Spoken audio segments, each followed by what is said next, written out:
mute it? Yes, please.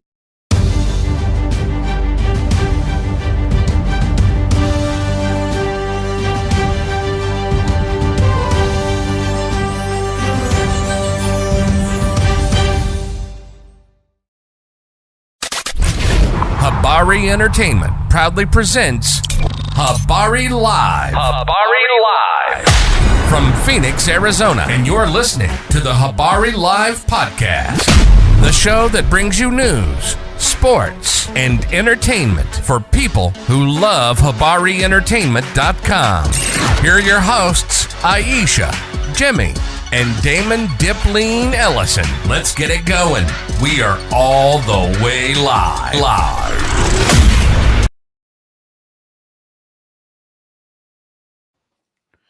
Yo, man, get ready for another episode. Good morning. We are thrilled to bring you the latest edition of Habari Live, your go-to podcast for the pulse of Phoenix and beyond. Like always, we are all the way live in Paradise Valley in Phoenix, Arizona.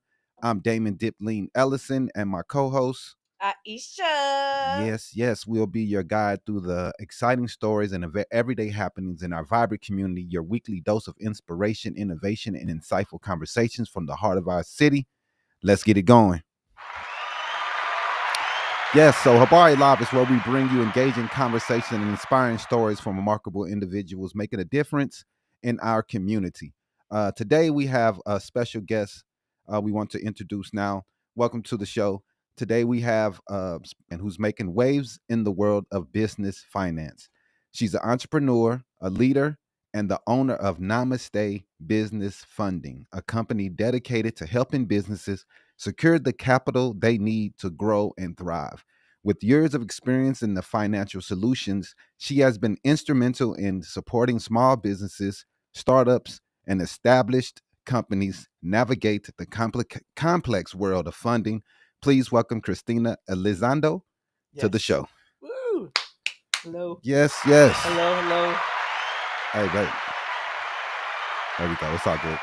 Thanks for going to the show. We really appreciate you coming in to show your expertise with us. And just for we can learn, this is something that we need to learn also.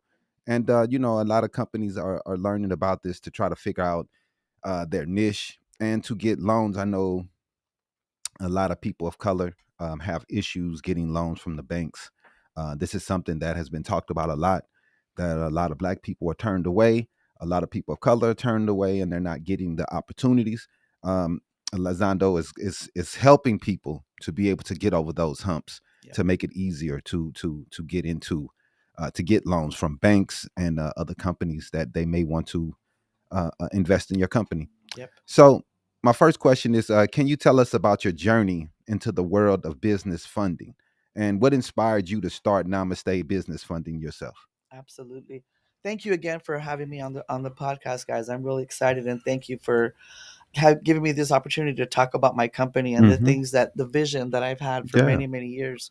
And the vision is to see the communities come together as one and create homesteads and places for people to live and things for people to do. And this is a big part of the business, of the vision, allowing other businesses to have that funding and get the money so that they need to create these environments, these communities, to bring people together. Yes. That's the big vision. What Namaste is to me is a compilation of the last 40 years of my life. For 25 years, I ran a mortgage, real estate, and investment company and a construction company. Right. We had 175 employees in over 7 different states. Wow. Those were loan officers. And then we had realtors in 2 different states, 75 of them in 2 different states. And then in the construction company, we just ran a small construction company that my husband and I, he passed away 13 years ago. And in these last 13 years, I have just redefining myself, you know. And everything kept bringing me back to finance. Yeah. Everything. Getting consulting jobs. People are telling me, can you help me on this, on the real estate part? Can you help me on this package, this person, whatever? Yeah. And I was like, I've been doing a lot of consulting for a lot of people. Businesses are coming and saying, can you do this? Can you do that? They'd send me in undercover to do work for them as an employee in the restaurant, and then I'd come out and tell them this is what's going on, this is going on, you know. So I've done a lot of that for businesses and helped them be able to come out of problems that they didn't know they had, or help them foresee other things. Man.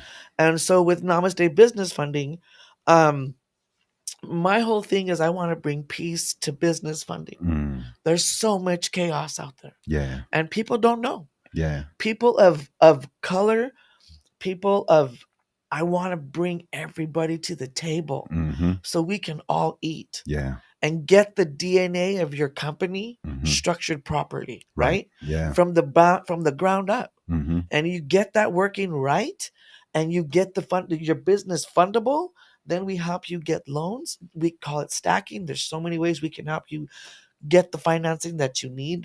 I'm the master of creativity of funding and in real estate. And I say that with because a lot of people come to me for questions, and I'm like, let's do this, let's do that. Wow. And now yesterday I officially got this is the first announcement for my company. We are officially affiliated with 75 different business banks that we can all now bring those funding to our population. Wow. And we can be the ones in charge of making sure we get everybody this funding. Yeah. And helping them achieve those financial goals.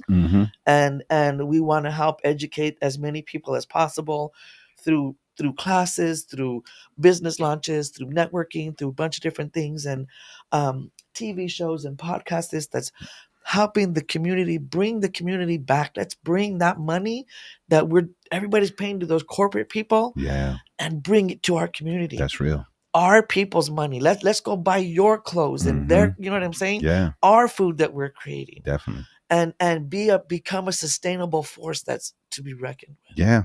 I know it's really important to people to realize how big it is to buy local, to help local businesses to grow.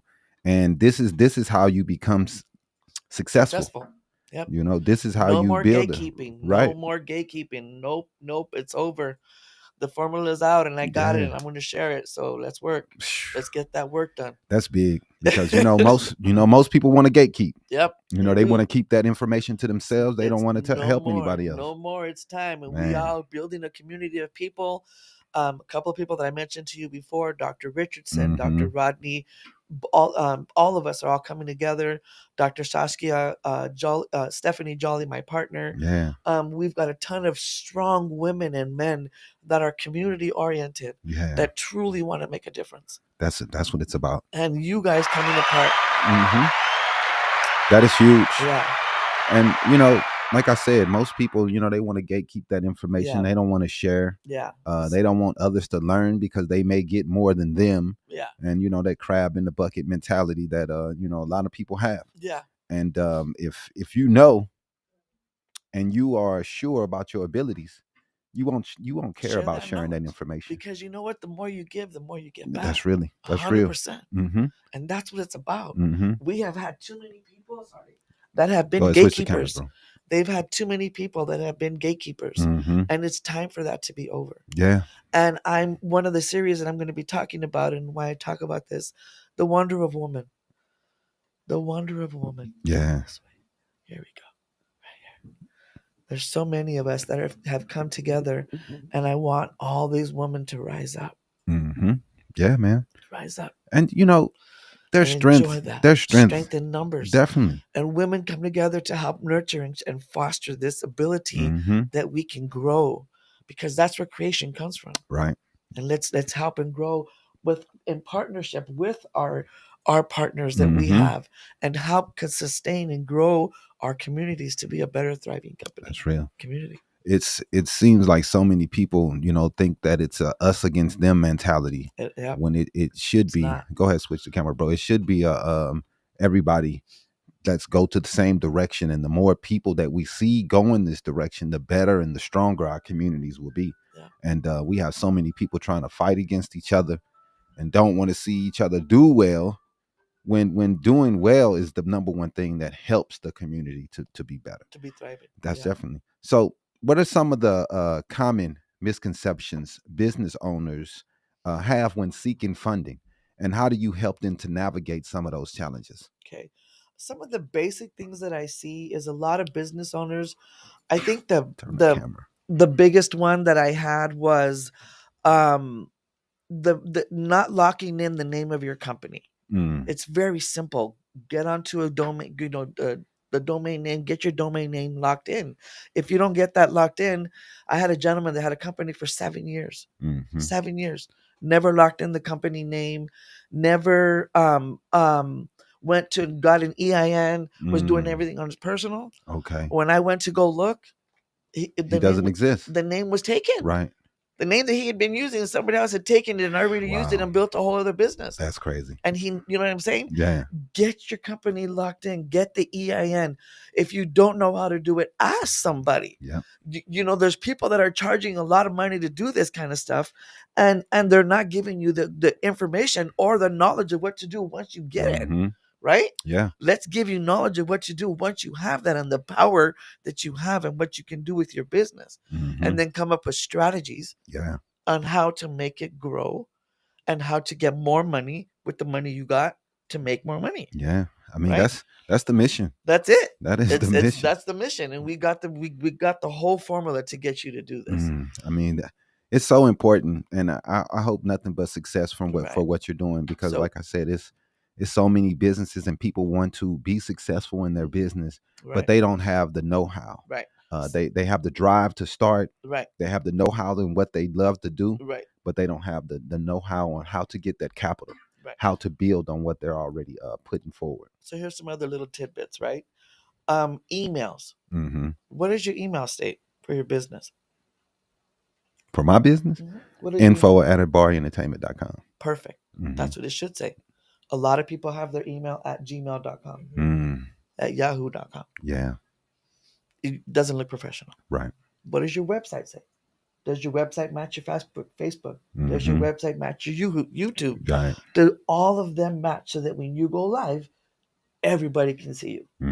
Does all your business platforms have that? Yeah. No, not all do. Right. Right? So that's what we got to teach people how to do.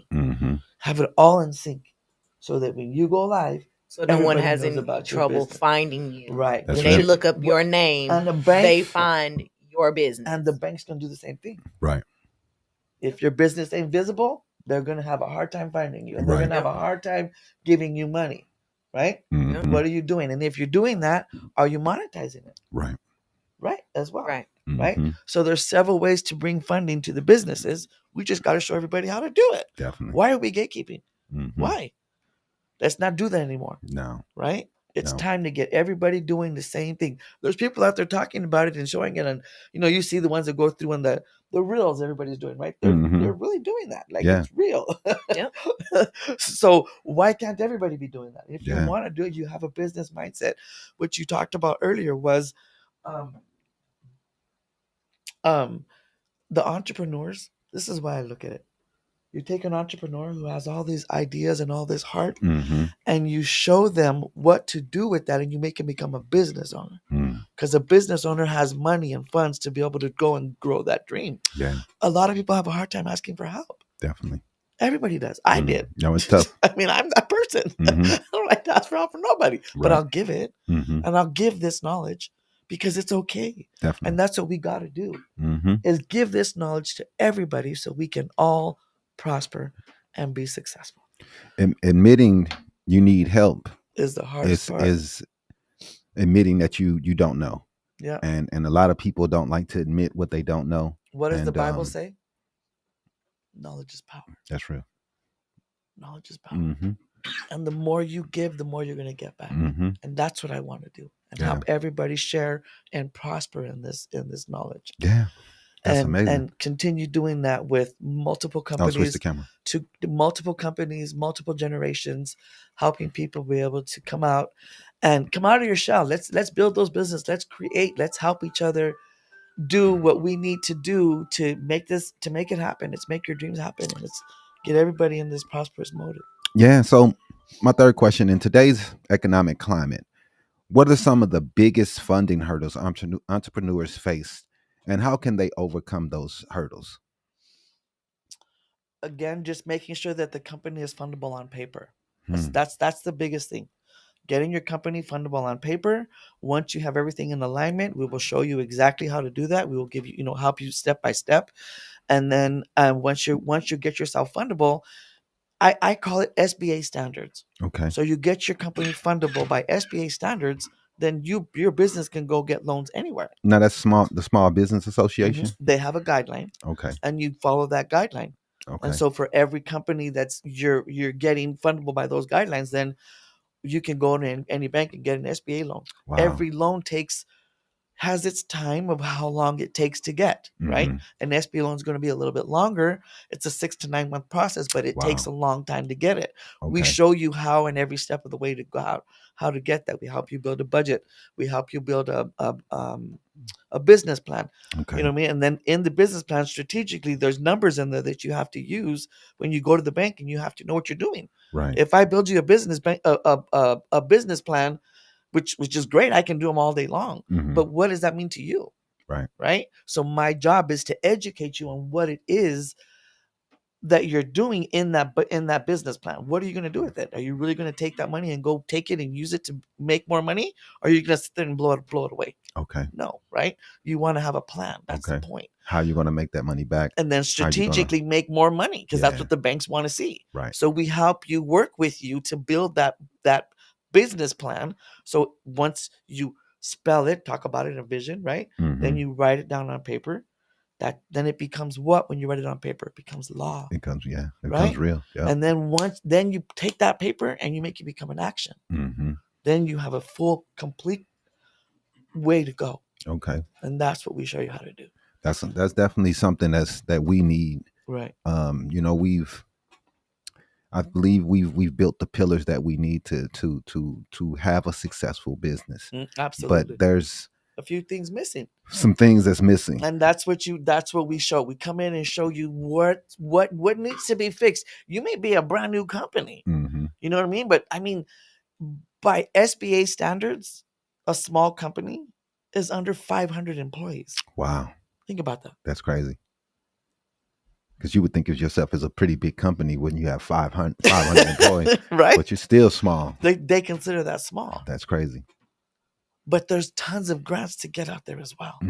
So once we get your company to that SBA level of approval, right? Because I'm going to get you to that level, make sure you have everything in order. Yeah. Then you can walk in and go to any bank and get a loan.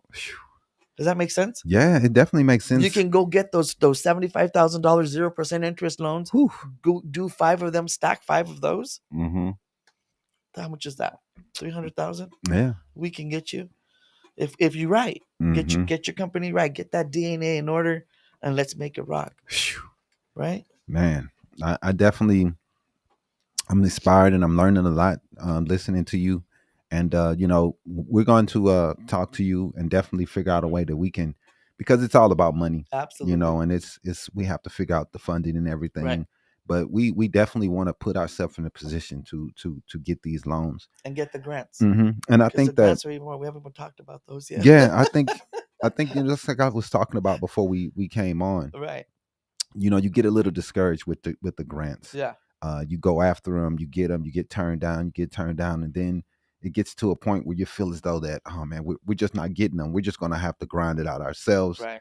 But this money, this income is important for your company to be able to grow. Yes. And it's tough to be able to grow organically without funding. And it's tough. We've been at this 3 years, and it's there has been some organic growth. We have a lot of people that help us out and love that what we're doing, but it's very, very tough. Yeah. And you want your reach to be a little wider. Absolutely. But many small business owners is fear taking on debt, and that's a big part of this that we fear. How do you help them understand the difference between good debt and bad debt? All righty. Oh, I love this subject. So the biggest thing with good debt and bad debt is this. What is it? First of all, let's just take a step back. What does it take to make money? What does it take to make money? Money. So you got to get money. have money to make money. That's real. Right? So if your business isn't a fundable entity, now you're able to do what? Make money. Go get money. Right. Go get that $75,000 0% interest loan. Definitely. And I can show you how to do that. Right? You go get that loan, and with that $75,000 0% interest loan, now you can go do what with your company? Pay for marketing. You can go get the other things, right? Then we get you another with $75,000. You can go do more things. 0% interest. Are you paying any money? No. Are you paying any interest? You're not paying any interest, but you're definitely going to be paying that money back eventually. But you're not at the moment paying a big interest, which is definitely putting you more in a the better hole. position, right? So then that's just one of the ways that we can show you how to do loans. We have CDFI loans that you can get through the Arizona Hispanic Chamber of Commerce. Okay. Through the Raza development. The list goes on and on and on of the loans that are available for businesses that you don't even have to pay back. There's a business loan, and then there's grants, right? But you get the business loan because you need to pay somebody to write the grant. Definitely. It has to happen that way. You just can't. I can't go in there and have somebody go do a bunch of work for you, because the grants aren't a guarantee that you're going to get them. They're not, right? But they have to be paid up front, because that's just the way the law works, right? So we help you set you up with your business that when you apply for the grant, they know exactly what you're going to do with it, with the what? The budget, with the business plan. So you go in there, they already know what you're going to do. We align the company's mission with the grant mission. Okay. And then now it's alignable. Right. So you're going in, you're telling them, we want the 75,000, but this is what we're going to do with this money. We're going to invest in this and this and this. And we're also going to put in the money into this that will bring us profit back. And hopefully that will bring in more and more profit to build onto that money. Yep. And that's why you have a whole business plan showing you what you're going to do every step of the way. Every step. Every step of the way. Yeah. So then, and including putting the payments away, that you can make those payments when they do come available, if something else doesn't happen. So there's always a fail. You know what I mean? There's always a fail safe. You know what I mean? If something happens, you have a plan to fix it, right? Definitely. That's why you create a budget. A lot of people work on creating businesses and they don't have a plan. They just go into it. You know what I mean? They don't understand how important it is to have that plan of action. Yeah. Right? Same thing with the grant. When you go and apply for a grant, a lot of people don't have a plan. They just go, I'm going to go apply for a grant. Well, is your business, do you have a UEI? Do you know what a UEI is? I don't. Right? Right. So there's a bunch of things that you have to have in order to be able to apply for a federal grant or even a state grant. Right. Or even a city grant. They have a certain requirement that you have to have for your company set up. And if it's not set up this way, before you even get to your mission statement or anything, if you don't fall under these guidelines, it's an automatically decline. Doesn't matter how good the person was that wrote your grant. They won't even get past that point. And it's very simple. That's the crazy part. It's simple, but it's simple for me because I've been doing it for a long time. But when you got to get the paperwork together, all your paperwork has to be in alignment, right? The DNA, right? Yeah. So, I mean, I think that's a lot of people struggle with the business loans, right? But I think that it's a big part of it is information. Yep. And knowing exactly how to attack the loans to make sure that you have all the right information in place for people, for you can be more considered for the loan. Right. And you also, you have to have a positive attitude. You may get one turned down, but you got to keep you got to stay positive. And that's the biggest thing. A lot of people, I got denied the first time. I'm like, that's okay. It happens. Just let's go on to the next one. Just because the first one didn't approve it doesn't mean. Let's make sure that we get you to that point where you won't get those denials anymore, right? Yeah. And then when you're at that point and you see that happening, you're like, oh shit, I can do that now. I can go get a loan. I can go get a loan because the businesses that I've currently worked with are doing that. You know what I mean? So it's evident. It's very evident. And it's happening. What creative or unconventional funding options do most businesses overlook? Say that one more time. What unconventional funding options do most businesses overlook? Oh my God, I'm the queen of that stuff. A lot of times, and what's happening too right now currently is there's crowdfunding, right? Yeah. There's crowdfunding that you can do. Really? There's several different places where you can go and you go to this bank and say, this is my idea, my business. I'm going to pitch it to these guys, and they will say, okay, based upon what you're doing, I can get you money. Okay. And then we'll have a rate of return based upon that. That's one way. In real estate, there's a million ways to slice that pie. Really? Yeah. Oh my God, it's just amazing. Right now, there's the biggest thing I'm seeing right now is a lot of people who are walking away from their homes from the after effects of COVID. Yes, their loans were delayed all the way up until when everybody went back to work, but then they made everybody come back and they're saying, well, now you have a balloon payment. Right. Because you didn't make payments for those 3 years when you were during COVID. So they're saying, well, what am I supposed to do? Right. I can't do anything.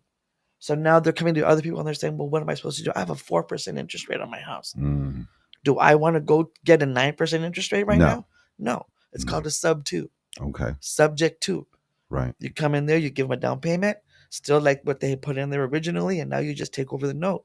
You do everything perfectly aligned with the bank. You get all the paperwork done. We can help you get the paperwork done, get all that done, and you move in there. Now you're paying the payment that they made at 4% interest with 20% down payment. That'll save you a lot of money. And I had people that'll help you give you the down payment if you need the down payment, and you make them the payment towards the down payment. Wow. That's called crowdfunding. Wow. Right? Yeah. So there's several ways to bring funding. And that's the one thing that I tell people. I'm a one-stop shop. So when you come to me with a business, I'll say, are you monetizing this way?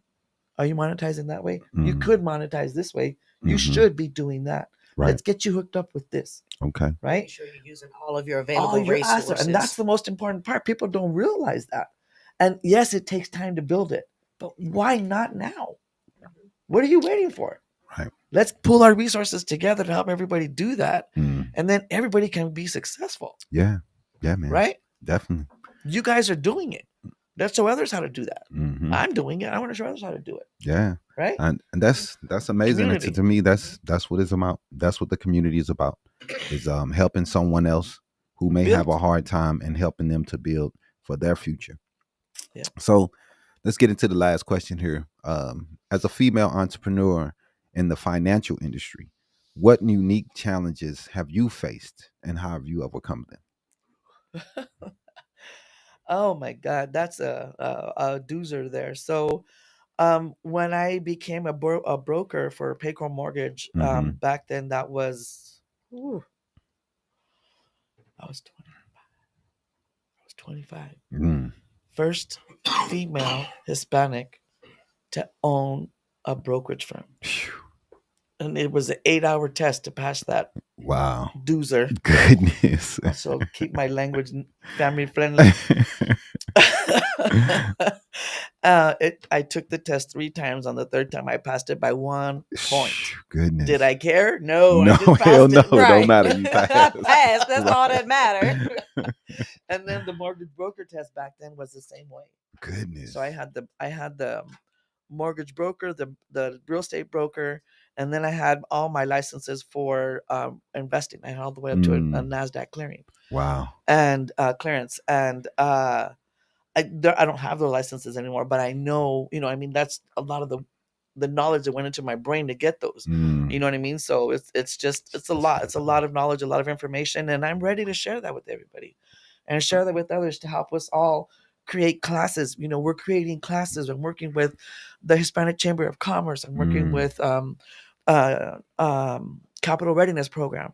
And these programs have programs that we can put people in to have them learn how to build a business for free. There you go. Free. Wow. And people just don't know that it's available. Nope. Why not? Let's get it. Let's get it. That's amazing. And I want to connect with the Hispanic absolutely Board of Commerce, Chamber of Commerce. We are connected with the Black Chamber of Commerce. Yeah, they're amazing. I work with them with a lot of different things. We do a lot of articles with them. So if you can get us in touch with the Hispanic absolutely Chamber, I would love that because we want to do reach out with them just for media relations. We can do PR releases when they release information. Right. We can release the articles on our website. That's what we do for the Black Chamber also. Okay. And that's the United States Black Chamber, ran by Busby.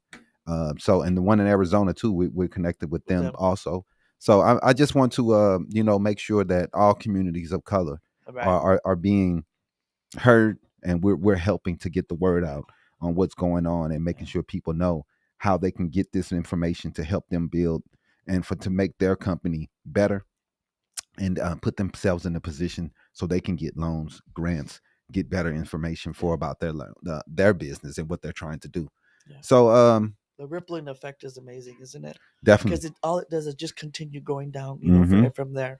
Instead of causing a ripple effect of mean and hate, let's get love out there. Let's get everybody living and healthy and wealthy. There's no reason to not do that. Man, I love it.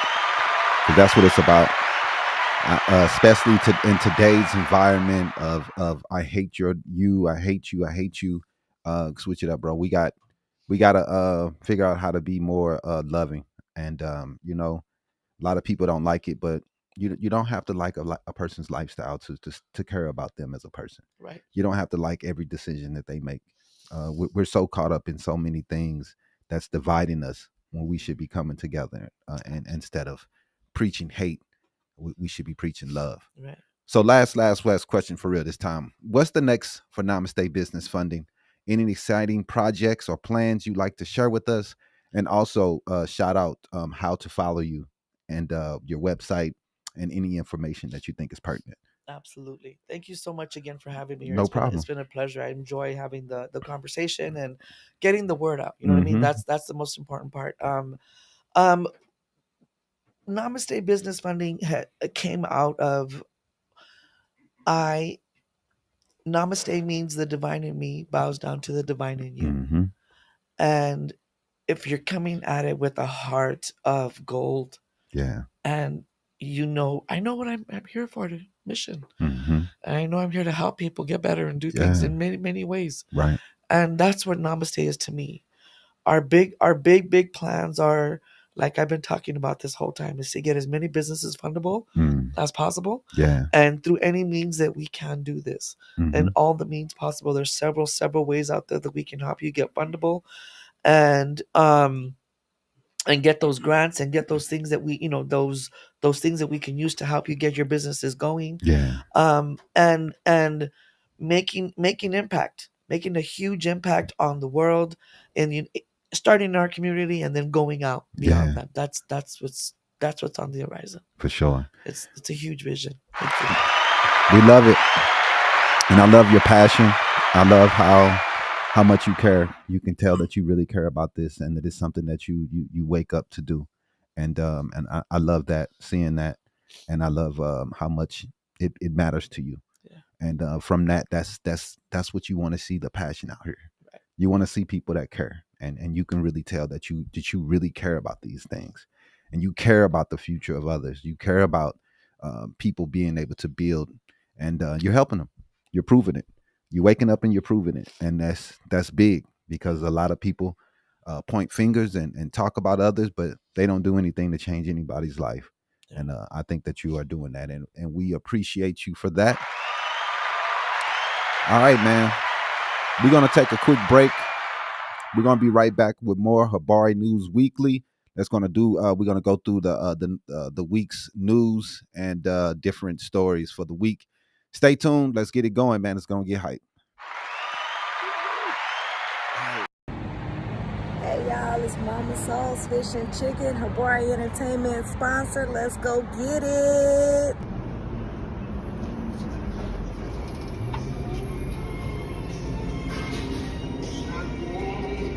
Man, this Mama Soul's Fish and Chicken. I ain't never had a piece of fish that tastes so good. I'm not a shrimp person, but they fried shrimps. It's so good. It's so good. The dressing and the greens and the cornbread.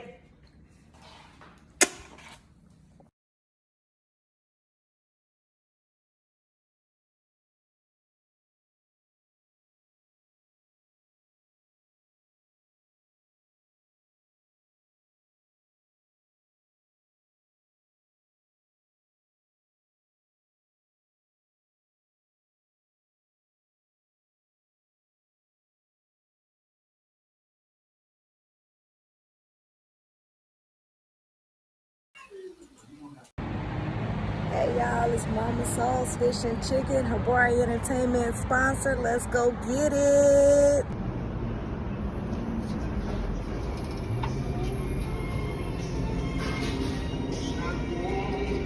Man, this Mama Soul's Fish and Chicken.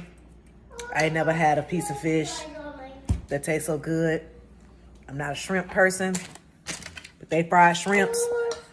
It's so good. It's so good. The dressing and the greens and the cornbread.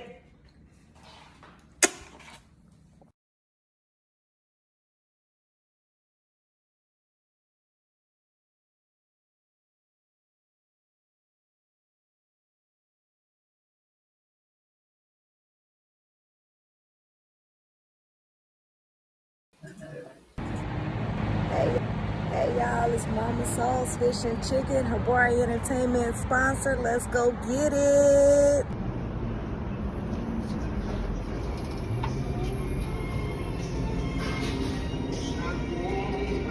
Man, this Mama Soul's Fish and Chicken.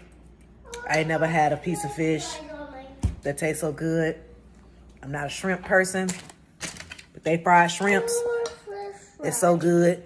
It's so good. The dressing and the greens and the cornbread.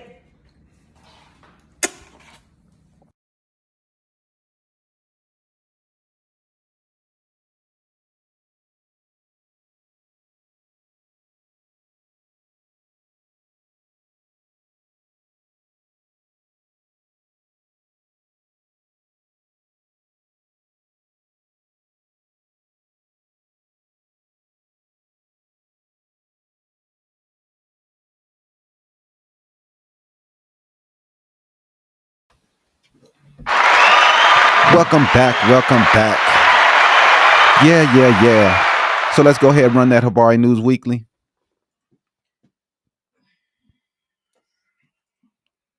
And now, this week's Habari News Weekly with Damon Dipling Ellison. We are sponsored by no one at this time. If you do want to become a sponsor, hit us up at info@habarientertainment.com and we can build sponsorship packages just for you, just for your company and what you are trying to do. So hit us up and we'll make it happen for you. All right, man. So this week in news, we've had tariffs put in and removed by Trump as he saw the stock market start to plunge. We have gotten more threats towards Hamas from Trump. He sent messages via post via Truth Social, talking about them and what they need to do to get the hostages removed. They quickly ignored him. We can say, I could talk about it real fast. One of his posts he said that was really disrespectful, man, to these people, man. And they are 100% against his idea of making Gaza into a Trump strip like in Vegas. That they're just not with it, man. So they're not hearing it. So the guy says Shalom Hamas means hello and goodbye. You can choose. This is something that Trump posted. You can choose. Release all of the hostages now, not later, and immediately return all of the dead bodies of the people you murdered, or it is over for you. Only sick and twisted people keep bodies, and you are sick and twisted. I am sending Israel everything it needs to finish the job. Not a single Hamas member will be safe if you don't do as I say. I have just met with your former hostages whose lives you have destroyed. This is your last warning for the leadership. Now is the time to leave Gaza while you still have a chance. Also, to the people of Gaza, a beautiful future awaits, but not if you hold hostages. If you do, you are dead. Make a smart decision. Release the hostages now, or there will be hell to pay later. This is from Donald Trump, President of the United States. That is just ridiculous. And I really think that this man is going to get someone hurt. These people are going to take this as really disrespectful. And everything he's been doing so far when it comes to Hamas, his plans for Gaza, and everything that he's saying has been ridiculous. I mean, ridiculous. Um, I just don't understand what's going on. Also, this week, with tariffs, we've been hearing that a lot of the farmers are upset about some of the things that's being put in place that's hurting farms they send a lot of money to U.S. aid, and when U.S. aid fell apart, a lot of the grain and a lot of the things that they were sending to other countries were coming from farmers in America. Those farmers depended on U.S. aid to fund their farms, to pay for them to be able to pay for new equipment, or even to feed their families. They depended on that. So when USA dropped out and they weren't sending any more money through, these things started to happen to the farmers where they were losing a lot of money because of the things that were going on. Now, Trump, he discussed in his address to Congress how that the farmers were going to be, they're going to see a lot of good things. And he said to the great farmers of the United States, get ready to start making a lot of agricultural product to be sold inside of the United States. Tariffs would go on the external product on April 2nd. Have fun. Now, a lot of farmers depend on a lot of foreign revenue because of the money they send to different countries. Exporting to these countries is a big deal. These tariffs are hurting these companies. They can't move the product like they want. When he put the tariffs in before, a lot of the farmers, they sent a lot of money via a lot of product via soybeans that were being sold to China and the Asian markets. And because of tariffs, they lost that revenue. These people are losing money because of you're putting these tariffs in place. And then China decides to, you know what? We're not going to buy that soybean that they were buying from Farmer Joe in America. Now we're going to go buy them soybeans from someone else. That's lost revenue. That's a farmer not being able to put food on his table. Now, what we are doing to hurt these people, it's not helping them. These tariffs, it's all hurt. It's all pain that they are feeling. So I don't know how he thinks that he's helping the farmers, but maybe pulling the veil over their eyes and will work. But I don't think it will. I believe that this is a problem that we will continue to see, and we will keep on talking about it because we know the issues that comes from these tariffs. Now, let's go into the first story before we can get into a quick clip real fast. So this week I want to talk about the first story I'm going to talk about is these tariffs, and we have a packed politics segment today, and so let's go ahead and get straight to it. So there's a lot to unpack from Trump's new tariffs and the stock market's reaction to Canada's strong response and political turmoil in Congress. So let's go ahead and dive in. Segment one is Trump's tariffs announcement and the economic fallout. Earlier this week, former President Trump announced new tariffs on Mexico, China, and Canada. He claims these tariffs are necessary to combat fentanyl trafficking and illegal immigration. However, after the market didn't respond well, especially in sectors like auto manufacturing, he decided to pull those tariffs back and put them on hold. He says a month, maybe. But let's be clear, this isn't just some minor policy shift. The stock market plunged immediately after the tariff was announced. And let's go ahead and show that video, that clip of Donald Trump announcing the tariffs, and at the same time, the stock market starts to plunge. The United States has been taken advantage of for 40 years. The United States has been a laughingstock for years and years. That's why this gentleman is built in Taiwan instead of building here. It would have been better if he built here. If we had a president that knew what they were doing, and we had a lot of them very bad on trade.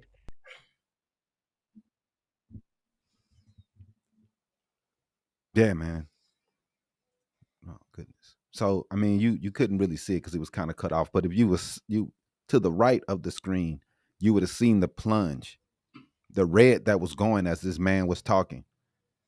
Immediately, stock markets went down.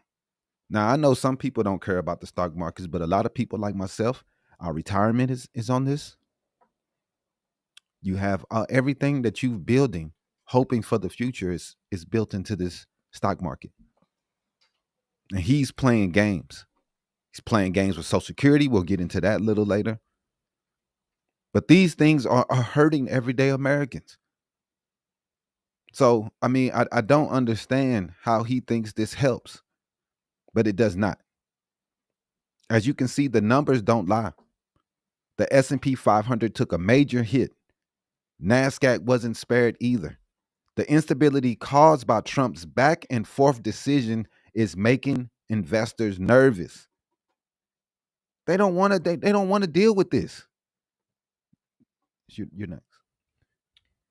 Yeah, and while Trump is blaming China, Mexico, and Canada for fentanyl entering the U.S., reports are showing that America itself is responsible for sending more fentanyl to Canada than vice versa. Yeah, man. That needs to be pulled to the right or something. Yeah. I just, it's hard to understand, how people are for these tariffs, and they're for what they're doing to Canada. It's amazing to me. Canada is supposed to be our they've been our number one partner, trade partner. They've been an ally for years and years and years. We've got along with Canada forever. Yep. Trump gets in, and now they booing us. They booing everything we do. They're removing our alcohol from the shelves. These things are going to hurt people, man. I know everybody thinks, oh, Trump, he's doing this, he's doing that, man. But these things are going to hurt, man. So let's go ahead and bring up the clip of the Mexican president Claudia Sheinbaum speaking on the fentanyl Datos de trafficking. CBP de 2024, publicados por el Instituto Cato de Washington, revelan que 80% de los detenidos en los puertos de entrada de Estados Unidos por tráfico de fentanilo entre 2019 y 2024 fueron ciudadanos estadounidenses. Incluso, la Comisión de Sentencias de los Estados Unidos informa que el 81.9% de los procesados por tráfico de drogas son de nacionalidad estadounidense. Por otro lado, el 8 de enero del presente, el Departamento de Justicia de los Estados Unidos reconoció el grave problema del tráfico de armas de Estados Unidos a México. 74% de las armas de alto poder incautadas en México provienen ilegalmente de los Estados Unidos. Now, as you see, most of the fentanyl is coming from the United States. Mm-hmm. The guns are coming from the United States. But we're pointing fingers at other countries saying that they're taking advantage of us by sending illegals and sending guns and fentanyl. We're the bad guys. We're the ones that's sending all these guns everywhere. And we don't do anything about it. We just make the gun laws more and more lax every day. I don't understand his argument, man, of blaming Canada and Mexico for fentanyl. It doesn't make any sense at all. I mean, we're the ones that's sending the stuff everywhere. We're the ones that's sending guns everywhere. Mm-hmm. Where we're pointing the fingers, talking about what they've done, it doesn't make any sense. President Sheinbaum makes a valid point. Most fentanyl enters the U.S. through legal ports of entry, not through undocumented immigrants like Trump suggests. Yep. And I mean, it's crazy. Trump is suggesting that all the other countries are doing all of these illegal things, mm-hmm. when in fact, our citizens are the ones that's going into other countries doing it. Doing everything. They're doing all type stuff. Could you imagine if countries start treating us like crap because of what people who left the country are doing? Right. Like Americans aren't going other places and committing crimes.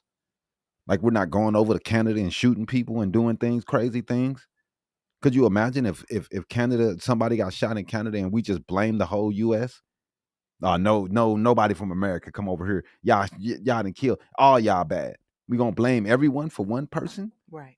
That's the type of stuff that we're on right now. Mm-hmm. And it makes zero sense to me. But that's what we're doing. Yep. And I mean, Canada's retaliation going into segment 2 of this, Trump's tariffs didn't just, rattle U.S. markets. They also rattled Canada. Ontario Premier Doug Ford issued a serious threat. He's considering cutting electricity exports to the U.S. as a retaliation. Now let's go ahead and play that clip of Doug Ford threatening to cut off the U.S. electricity supply. If they want to try to annihilate Ontario, I will do everything, including cut off their energy, with a smile on my face. And I'm encouraging every other province to do the same. Quebec, Manitoba, BC, we all have to act in unison. Out east, they rely on our energy. They need to feel the pain. They want to come at us hard. We're going to come back twice as. And I agree. They should have. They have every right to do exactly what he just said, and with a smile on his face. And I wouldn't be surprised that if it happened, we know why. And then Donald Trump, he comes back and says, you can't retaliate. If you retaliate, we're going to put even more tariffs on you. We're going to retaliate back. Like he's telling people, he's trying to punk people, man. He's trying to punk Canada. Like, I'm just going to punk you and make you do what the hell I want you to do because I said so. And this is the way it needs to go because I said so, because I'm King Trump. This is how this dude is talking to people. Canadians ain't going to take this, man. And they're working in unison and they're doing everything they can to hurt America. Taking off our products off the shelves, removing electricity, lumber. They're doing everything they can to hurt us. It's called a trade war. No one wins in wars ever. No one wins in trade wars. No one wins in any type wars. This is going to be bad for us, our country, and Canada. It's dumb. That's why the markets are volatile. We don't know what he's going to do next. Yep. He keeps saying he's going to put them off. Then he's going to say he's going to put them back in. Nobody knows what's going on. It's straight. The whiplash that he's given everybody is just crazy. Man, no one knows what to do. Everybody's so confused. So, I mean, it's a huge deal that they're talking about taking away electricity. The U.S. relies on Canada for a significant portion of its electricity, especially in the border states. Mm-hmm. If Canada follows through on this, we could be looking at higher energy prices and possible shortages of energy in some areas. Yep. And Prime Minister Trudeau, he said that he's not backing down. He accused Trump of deliberately igniting a trade war. And that's exactly what he's doing. It's just ridiculous, man. I'm going to put tariffs on you. You can't retaliate to put tariffs on me. Mm-hmm. And if you do, I'm going to retaliate again. With more tariffs. It's... The tit for tat is just childish. It's ridiculous. And like everyone, anybody who is an expert in these things keep telling us that these tariffs is not working. That it's making things worse. But Trump is looking at the 1900s and saying that, at one time in our country, tariffs was how we made money. Right. But it was a reason why they fell out of favor. We got into the Great Depression because of tariffs. Tariffs were one of the main reasons why that we got into the Great Depression. We're hoping. But that's what makes America great again, though, right? No. This is what they voted for, right? I don't know. I don't know what they voted for. I don't know if he said he was going to put tariffs, so I guess they knew. I don't think they understood the outcome. They underestimated the outcome of the tariffs. Right. They weren't scared of them. They underestimated the power of them and how and where and who were going to be affected by them. Yeah, I guess they thought it was just going to be, DEI hires that was going to be hurt by tariffs. So, but people on the north, people that border Canada, you might have some higher energy prices coming real soon. So there you go. You voted for Trump. You asked for it, I guess. So let's get into Justin Trudeau calling out Trump's trade war, and he also said how dumb it was. But go ahead, play that clip, man, of Justin Trudeau. Launched a trade war against Canada, their closest partner and ally, their closest friend. At the same time, they're talking about working positively with Russia, appeasing Vladimir Putin, a lying, murderous dictator. Make that make sense.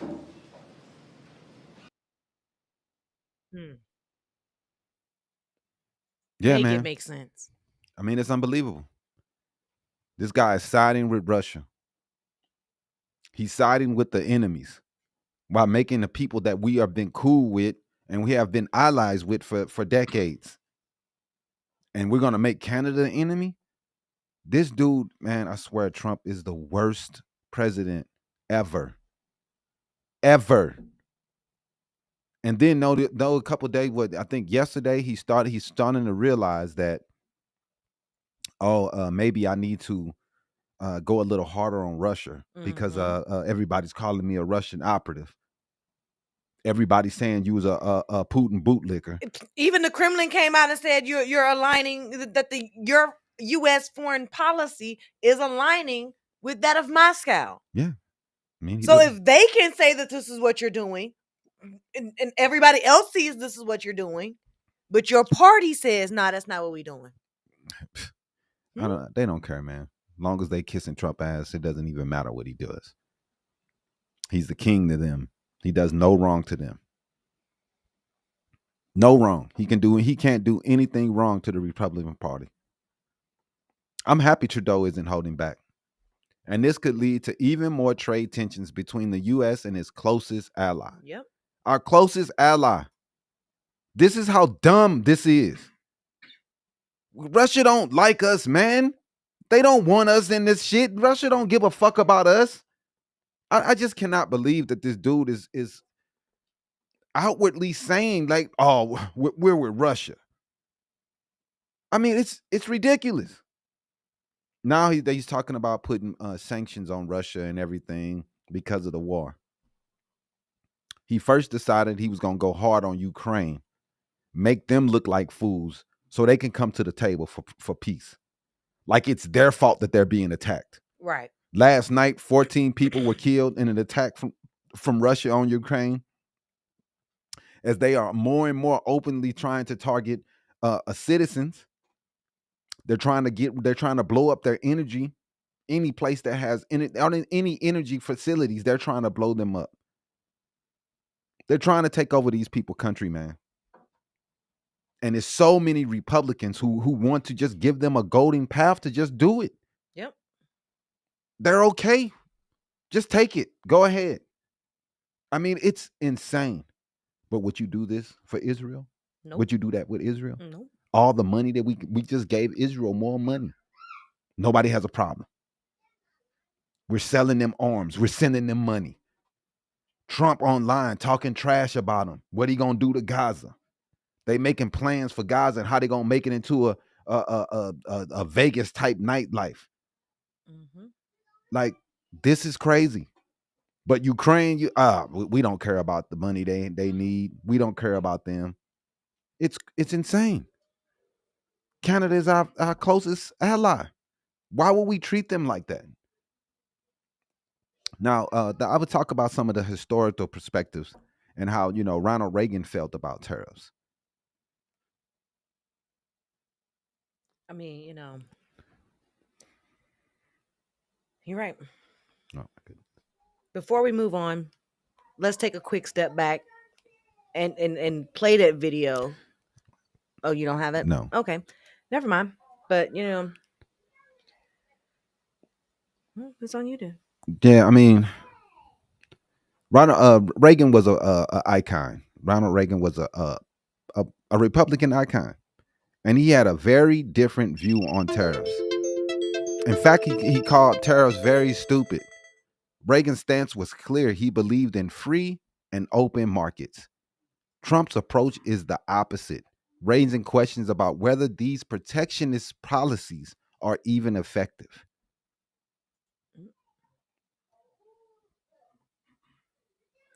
You're right. And Trump's recent address to Congress was another move, a moment of controversy. He used a young cancer patient to push his police agenda, and many Republicans were furious that Democrats didn't stand up to applaud. I mean, man, it's a tough situation because anytime it's dealing with kids, everybody want to make it into an all moment. But to me, I really do feel like Trump was using this kid for political reasons, and I just didn't like it, man.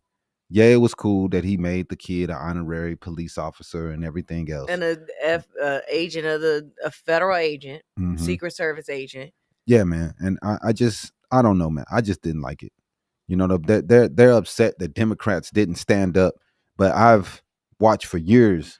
Marjorie Taylor Greene. All the Heckle. Republicans they sit down during Democrats. I don't understand. They don't clap, they don't applaud, they don't stand up and give standing ovations. They don't woo woo woo woo. They don't do none of that. They just sit there and Yep. And they they got mad looks on their face. It started under Obama. It started under Obama when they started being all crazy. They didn't have a problem with disrespecting Obama. You lie, is what they yelled when he was talking. Right. Major Marjorie Taylor Greene and that other idiot, they sitting there yelling and screaming at Biden. They didn't have a problem with that. But as soon as a Democrat does the same thing that they do, they got a problem with it. It's a problem. They're hypocrites. They always are. They're hypocrites. These are the same people who said Bill Clinton needs to be out of office while putting in a felon. They said cheated on his wife multiple times exactly. and paid off the porn stars. And they did not care, but they wanted Bill Clinton out of office because he cheated on his wife. He got some head. So, these are the same people, man. They are hypocrites, and they've always been hypocrites. It's weird stuff. So let's play the clip of Trump complaining about Democrats not standing Speech to Congress, applauding for his dumb. And once again, I look at the Democrats in front of me, and I realize there is absolutely nothing I can say to make them happy, or to make them stand, or smile, or applaud. Nothing I can do. I could find a cure to the most devastating disease, a disease that would wipe out entire nations, or announce the answers to the greatest economy in history, or the stoppage of crime to the lowest levels ever recorded. And these people sitting right here will not clap, will not stand, and certainly will not cheer for these astronomical achievements. They won't do it, no matter what. Five times I've been up here. It's very sad, and it just shouldn't be this way.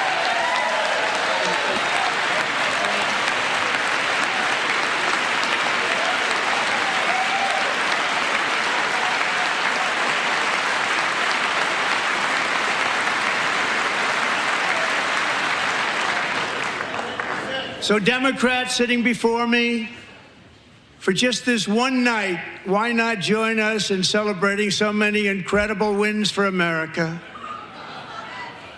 For the good of our nation, let's work together and let's truly make America great again.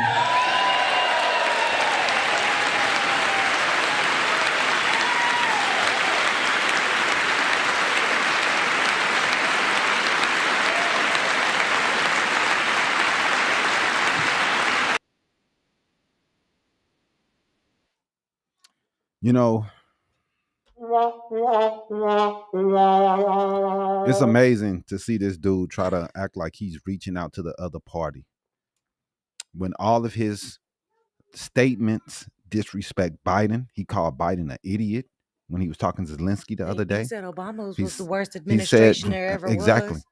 How are we going to work with you when you don't do nothing but disrespect us? Like, I don't get why this dude thinks people want to work with him while they talk shit about him. Straight to their face. You're talking shit about everyone. And we're supposed to be like, oh, thank you, Mr. Trump. We're going to work with you. DEI. No, he's blaming DEI for her crashes and wrecks. Blame DEI for everything. So every minority, every woman should feel disrespected. Only the dumb women sit around and feel like, oh, they're not talking about me because you're dumb as fuck. They're talking about all of us. Right. If you're not a white man, they don't want to hear nothing from you. They're going around killing DEI everywhere. That means veterans, disabled, minorities, women, anybody that's not a white man. They don't want you in the position. If you're not a straight white man. It's straight white man. This is ridiculous.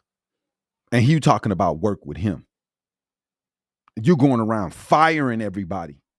Then, oh my God, we fired everybody. We need to hire him back. We fucked up. And if you wasn't paying attention to when he did his address with all his cabinet members sitting around the table with him, not now one among was able to speak for themselves. Trump and Elon had to speak for them. Well, they can't think for themselves. Trump, and that's what they were saying on the news this morning. Trump does the thinking for them. We are seeing that Republicans in his cabinet are getting into it with Musk. The reports are out. They said that him and Rubio were getting into yelling matches, and several other people from his cabinet are getting upset about the direction of Doge and the power that Elon Musk has. Now they keep trying to say that Elon Musk isn't in charge, but Donald Trump keeps slipping up and saying that he's in charge. That's publicly. not a slip up at this point. Because how many times you gonna slip up before it's a pattern? I don't know, man. I mean, because this is what you actually think because you keep saying it. It's the truth. He put him in charge. Right. But it's illegal to put him in charge. It's unconstitutional to put him in charge. So they're trying to make lies. It's unethical to put this man in charge. They're trying to make up lies to cover that up because they know that they're going to get sued. And people who are suing are sitting here taking notes. Now, the other day he had to come back out and try to say, Elon Musk don't have that much power and he can't fire anybody. Even though Elon Musk keeps on sending out notes, sending out messages, telling people they need to do this. He's sending out people to try to fire people. Right. He's doing these things, but Trump keeps saying he don't have power. So which one is it? Is Doge the one that's doing all this? Or is it Trump? So he think that he can have it both ways and be like, oh, well, it's Elon doing this. But Elon You created the department, homie. You put Elon in charge of that department, homie. It's Elon and your fault. Right. Right. And it's ridiculous for this dude to try to act like that these things aren't under his power. He really tried to come out and blame Elon because he's starting to get hit. Mm-hmm. He's starting to have issues because when they go into their town halls, people are pissed off. Yep. And they're not trying to hear what they're talking about. And at first they thought, oh, it's Democrats. No, it's Republicans. They're pissed. They've lost their jobs. They're losing aid that's important to them. And now you guys are talking about taking Medicare, SNAP, Social Security. These are going to hurt poor people and they're going to be pissed. You think that the town halls are bad now? It's going to hurt poor Make people. that decision. It's going to hurt the elderly people. Yeah, it's going to hurt their mamas and their daddies and their grandmas and grandpas. That's who it's going to hurt. Y'all fail to realize y'all taking Medicare. That's 65 and older. It's crazy. What do you think Trump going to use when he need insurance? He ain't going to use that shit. He's rich. But anyway, so now let's go ahead and compare this to when Obama was interrupted by Republican Joe Wilson, who shouted, "You lie," during his address. Did they censor him? Nope. So the hypocrisy is staggering. When Democrats don't stand up for Trump, Republicans cry foul. But when Obama was president, they had no problem outright disrespecting him in front of the entire nation. And speaking of Republican hypocrisy, Let's talk about how they censored Al Green after he was removed for being disruptive during a congressional session. Even 10 dumbass Democrats voted with him. I can't believe that they voted with them, man. We always got some dumbass Democrats, dog. Republicans are always on the same page, but we always got some dumbass Democrats doing some stupid shit. They didn't stand with Al Green when he was getting put out. No one went over there and said, nah, man, back up. They just let him get thrown out. That's why they just sat there. But that's how the Democrats do their own party every single time. Democrats suck. They straight up, dude, they suck, man. This is the reason why we're losing. We lost 2 out of the last 3 elections because y'all are garbage. No backbones. No fucking spines. Gonna sit there while this man get kicked out. And then 10 of them gonna go over to their side and vote with him. Yay, he got kicked out. Man, dude, I don't understand these fucking people. But last year when Marjorie Taylor Greene and Bo Bear was in there yelling and screaming and dancing around like idiots, no one said a word. The black man do something that disrupt him, get him out of here, censor him. This is bullshit. The fact that these bitches get away with that shit so fucking easily and this dude gotta pay the price is bull. Yep. Let's go ahead and play the clip of Al Green's speech after being kicked out. So what were you shouting to the president? The president said he had a mandate. And I was making it clear to the president that he has no mandate to cut Medicaid. I have people who are very fearful. These are poor people, and they have only Medicaid in their lives when it comes to their health care. And I want him to know that his budget calls for deep cuts in Medicaid. He needs to save Medicaid, protect it. We need to raise the cap on Social Security. There's a possibility that it's going to be hurt, and we got to protect Medicare. These are the safety net programs that people in my congressional district depend on. And this president seems to care less about them and more about the number of people that he can remove from the various programs that have been so helpful to so many people. It is the best way to get it across to a person who uses his incivility against our civility. He is a person who has consistently been used incivility against civility. So do you think it was you have no mandate? Is that what you said? Well, look, I'm willing to suffer whatever punishment is available to me. I didn't say to anyone, don't punish me. I've said I'll accept the punishment, but it's worth it to let people know that there are some of us who are going to stand up against this president's desire to cut Medicaid, Medicare, and Social Security. So were you saying you have no mandate? Is that what you told me? That's what he has no mandate to cut Medicaid. None. Is the only punishment that you were kicked out, sir? Is there something? I don't know. Whatever the punishment is, I'm not fighting the punishment. This is about the people who are being punished by virtue of losing their health care. This is the richest country in the world, and we have people who don't have good health care. We've got to do better. And now we're about to cut Medicaid, which is for poor people. Health care has become wealth care for many people, and we can't afford to let that happen. Is that the only thing that you're protesting? No, I have other things I'm protesting. And I'm also working on my articles of impeachment. This president is unfit. He should not hold the office. 34 felony convictions, 2 times impeached. Sir, tell me one more time what you were shouting in the chamber. That he has no mandate to cut Medicaid. That's what you were saying over and over. Thank you, sir. Yes, no mandate. Thank you.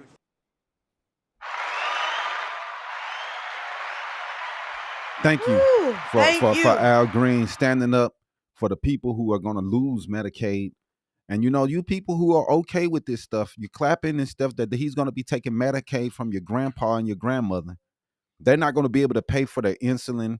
They're not going to pay for their pills, their Tylenol 3s. They're not going to be able to pay for their surgeries.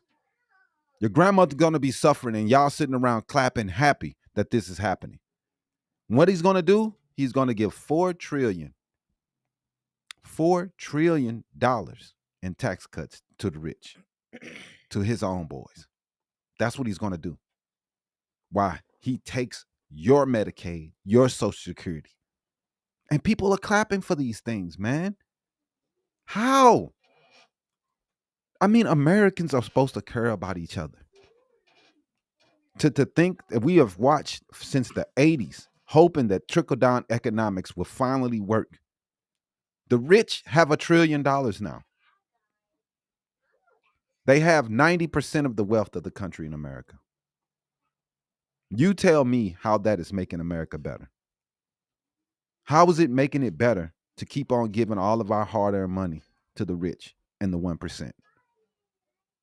We're going to keep on putting in policies over and over and over that keeps giving them money, hoping that they're going to help the poor when they just keep putting the money in their pockets. When is it going to change? We're all hoping and waiting that the rich is going to give a fuck about us one day. They actually don't care. And for us to keep hoping and praying and keep on putting in policies and presidents that we know are for the rich. We know this dude is sitting on gold toilets and do not care about us poor people. But we keep on putting them in power. It's ridiculous, man. And I do not know what are we going to do as a country to get past this. It's going to definitely hurt a lot. Yep. Now, we got Marjorie Taylor Greene and her allies were at it again during Biden's address, heckling and causing a scene. Mm-hmm. It's interesting how they criticize others for lacking respect, but have no problem turning Congress into a reality show when it suits them. Yep. They didn't have a problem with Marjorie Taylor Greene doing these things when Biden was in power. It was cool. No one cared. Yep. And, if that wasn't enough, Trump's back at it again, talking about buying Greenland. Oh, goodness. I mean, dude, I don't know what to say, man. I mean, it looks like, a lot of people saying that we're going to try to have boots on the ground in Panama, Gaza, Greenland. He wants to take Canada. Mm-hmm. Y'all told us over and over again that Trump was going to get us out of wars.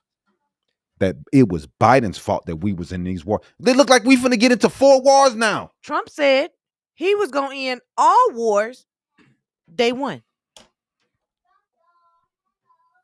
Trump said he's ending all wars day one. You've been in office approximately 45 days, bro, and you ain't ended not a single one. In fact, like you just said, he's done started 3 or 4 of them. Right. He's starting to fight with Greenland and Canada. Then you want to start a trade war. I mean, we're in a worse situation than we were in when we started. Country's worse off than it was 45 days ago. Let's go ahead and play the clip of Trump discussing the crime. And I also have a message tonight for the incredible people of Greenland. We strongly support your right to determine your own future. And if you choose, we welcome you into the United States of America. We need Greenland for national security and even international security, and we're working with everybody involved to try and get it. But we need it really for international world security. And I think we're going to get it. One way or the other, we're going to get it. We will keep... Fucking clowns. They think this shit is funny, man. That's the part that kills me, dog. So it's funny that we're going to attack Greenland and take it one way or another? That's fucking funny? I don't understand what the fuck they laughing at. I don't either. How the fuck is it funny? This dude has just said we're going to go to war with these people. We're going to take it one way or the another. Don't you just see what the bastard just said? We're going to go to war with fucking Greenway. They got like 3 people on the island. Look, I was just about to say Greenland only got 57,000 people live on the whole island. And we about to go to war with them and try to take their shit. Their population as of 2023 is 56,865. Dude, this shit is embarrassing. They don't even have 100,000 people living there. It's embarrassing. This man seriously thinks he can buy or take a whole country. Yep. Denmark has already shut this down, but he's still pushing this idea like it's a real estate deal. Like he can just buy the place yep. and put up a casino like he wants to. I mean, you saying we're going to take this one way or the another, and that's straight up saying violence. Yep. One way or the other, we're going to take it. Like, what is going on, man? That's not We're what we're gonna about. forcibly take it from you. That's why he like Putin. That's why he like China. Because they forcibly take things. He likes that. He wants to be a part of that. He wants to be one of those. He wants to be a dictator. I'm going to take Gaza and we're going to make it into a beautiful Riviera. Mm-hmm. Go ahead. It's on her. But, this has been a wild week in politics. Tariffs, trade wars, Congress in chaos, and Trump still thinking he can buy Greenland. It's we'll be keeping an eye on how these the developments unfold. So thanks for tuning in to this part of Habari News Weekly. I think we have more news coming up here right now. Mm-hmm. Yep. Just so you guys know, this week, this is the very last week to avoid a government shutdown. Congress is at a critical point in President Trump's second term. Facing the possibility of a government shutdown, Democrats and Republicans remain deeply divided over government spending, particularly regarding recent budget cuts endorsed by Elon. Democrats agree that these cuts are illegal and are pushing for legal action and funding provisions that would require the Trump administration to allocate all congressional approved funds. Republicans, meanwhile, are rallying around short-term funding bill to maintain current spending levels without any increases. With strong support from the House Freedom Caucus, however, uncertainties do remain. Whether enough Republicans and Senate Democrats will back the plan. Senate Minority Leader Chuck Schumer emphasized that Democrats' legal efforts against the cuts highlight a high success rate in court challenges. Adding to the complexity, defense spending remains a contentious issue. Yeah, because that's where all the money is going to. Yep. As some Republicans may resist a budget without increased funding in this area, the March 14th deadline is quickly approaching, and the risk of shutdown looms. Yeah, man. The risks are pretty high that it's going to be a shutdown because no one is really agreeing on a budget. Trump is pushing through. He wants more money for getting illegals out of the country. He wants more money for that. He wants $4 trillion for a tax cut. So he wants them to find this money. So they're going to have to figure out a budget that finds that money and also gets to a point where we're trying to get money off of the deficit, but it's not really happening. So I don't know what's going to happen here. I believe the $4 trillion in tax cuts is the biggest issue. You can't put tax cuts in when we're still losing money. Even all the people that you are firing is not going to equal up. It's a minuscule amount of money compared to the tax cuts. Congress is really feeling the pressure because, they're under all this pressure to reach an agreement, but this agreement could potentially create a lot of government furloughs. And that's something that Congress is like, nah, we want to prevent as many government furloughs as possible. Right. Which brings us to our next story. The Department of VA, the Veterans Affairs. They announced this week that they're going to cut 80,000 jobs by the end of the year, reducing its workforce to under 400,000, according to their internal memo. VA Chief of Staff Christopher Sirik stated that the cuts aim to align the workforce with the agency's revived mission and structure. This plan, set to be implemented by June, follows an executive order requiring federal agencies to reduce job counts by 4 for every new hire. Wow. Some of the savings from these cuts will be reinvested in VA operations, despite the agency serving a record number of veterans in 2024. Goodness. Veterans and lawmakers have also expressed concerns about the impact on services. Gulf War veteran Greg Buffondo fears that the cuts will harm those relying on the VA, while Representative Mike Bost and Senator Lindsey Graham criticized the lack of congressional consultation and questioned the potential consequences for veteran care. It's amazing that these same people holler how he cares about the troops, just like with the kid that he had up there that have cancer. He's cutting benefits and money that's going to studies for cancer. He's letting out January 6th, people who hurt police officers, beat up police officers. He's letting them out of jail, removing they giving them pardons. Giving them pardons. So you holler and scream how you care about all these people, but it seems like your actions are the opposite.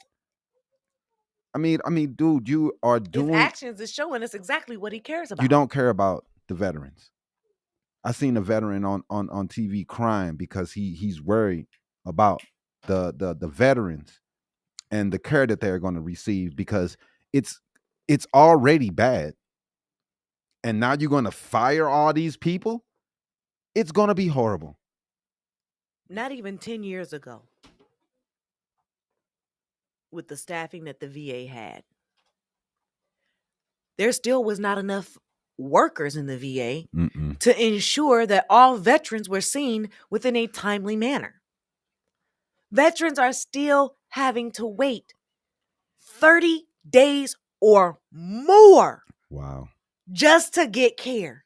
And you think cutting the workforce by 80,000 is going to help these veterans?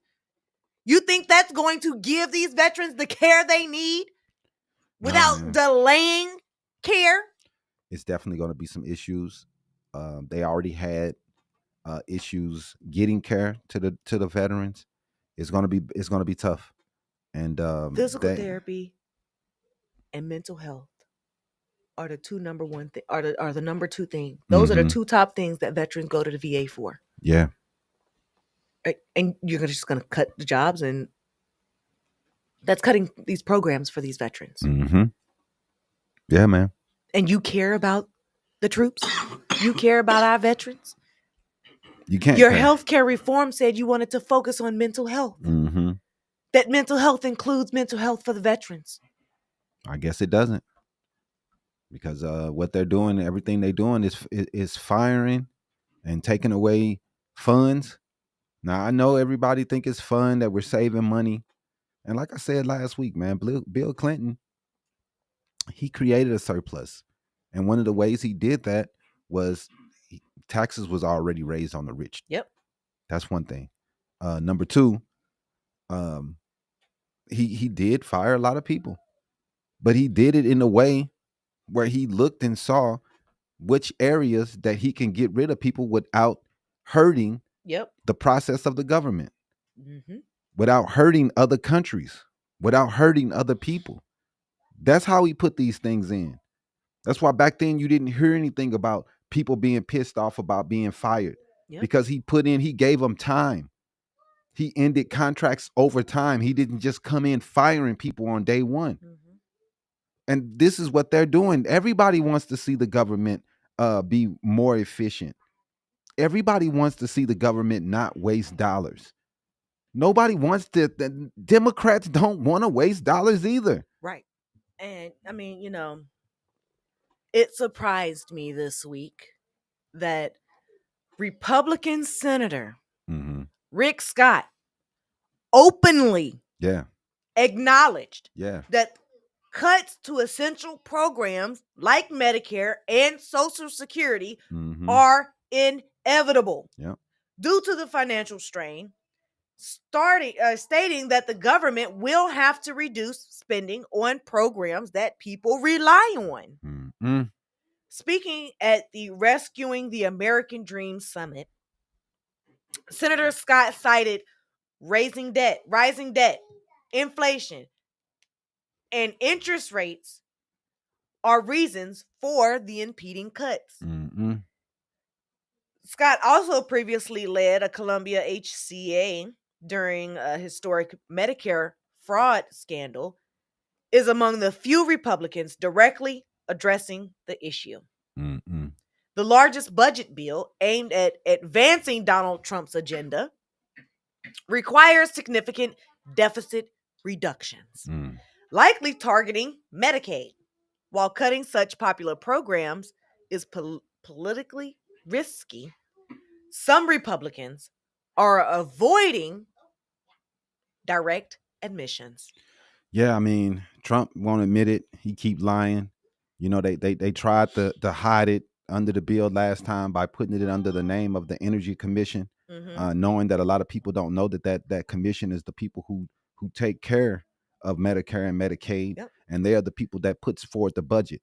They told them they have to find $100 billion that they have to get rid of. And the main program that they run is Medicare and Medicaid. So what do you think they're going to do?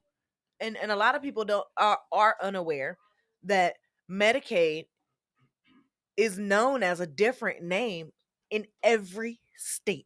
In Arizona, that Medicaid program is known as Access. The CHIP program, that's usually for children. Yep. We have over 37 million children that rely on Medicaid for their health care needs. The federal government takes care of almost 90% of all births. Goodness. And y'all want to take that away? Man. So that means pregnant women are going to now be forced to pay for their birth of their children. And depending on the hospital and the state you're in, that number can be drastic. No one wants to see people who are poor suffer. No one wants to see the elderly suffer and not be able to get the help that they need. This is not good. And anyone that is applauding this or saying that this is good, you're definitely a weird person. Yep. And during a Fox Business interview this week, Representative Brandon Gill dodged questions about where the budget cuts would come from, frustrating the host Maria Bartimino. She pressed him on the mandatory spending, including Medicaid, arguing that with a $36 trillion national debt, tough choices are going to be made. Gill vaguely agreed that rational spending reductions would be necessary, but avoided saying where specifically this money is going to come from. Right. Let's go ahead and play the clip of Rick Scott talking about people where Social Security they're thinking the way cuts that Ron is saying that you can't cut. And well, that's all great. Then you're not worried about any program you care about, because Medicare is going bankrupt, Social Security is going bankrupt. Inflation can't go away, interest rates can't come down. So my belief is it's all gonna. We're gonna have to do this. It's good. Are we going to do it this year? Or are we going to do it next year? And if we don't do it, see what I'm saying? This is one Republican that is actively acknowledging, yes, we're going to have to cut. We're going to cut your Medicare, your Medicaid, your Social Security. We're cutting all of your programs that you rely on. Yeah. But my colleagues are not going to. No, they're not going to admit that. it. They're not going to admit it. It's happening though. That's why they keep throwing out little things like this, and they keep saying things like, "Oh, it's fraud in Social Security and Medicaid, and we're going to get rid of that fraud, waste, and abuse." The people who don't need any more money is the rich people. Why do they need another tax break? Why does Elon need another tax break? Why? They have the most money they've had in history when it's compared to the poor and the middle class. Why do they need more tax cuts? The job rates is fine. Everything is fine before Trump started messing with everything. So why do we need tax cuts? We need to help the poor. We need to help those who can't help themselves. Why are we handing everything to the people who already run the country? Right. Another $4 trillion in cuts? I don't understand how people see that. I don't understand the math.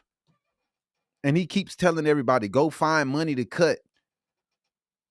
But only thing he has to do is say, you know what? Maybe we shouldn't do these tax cuts. And how much money would that save us? How much revenue would we make from that? Maybe raise taxes on these motherfuckers. But we all know they're not going to do that. Because God forbid that these people have to pay a little bit of tax money. They already got 17 yachts. Maybe you'll have one less yacht that you can have. 16. You got 16 now. Oh my goodness. It's so hard for you. Right. What's the chat comment there, man? We haven't got many today.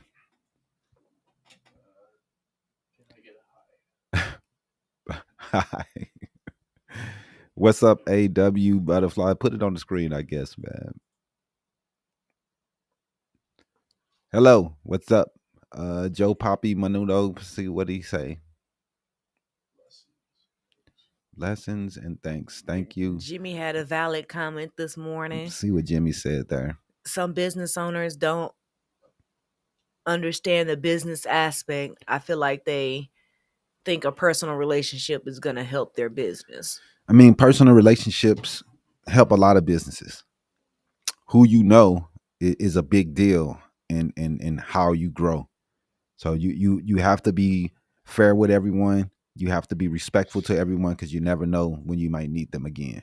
So you're definitely right, man.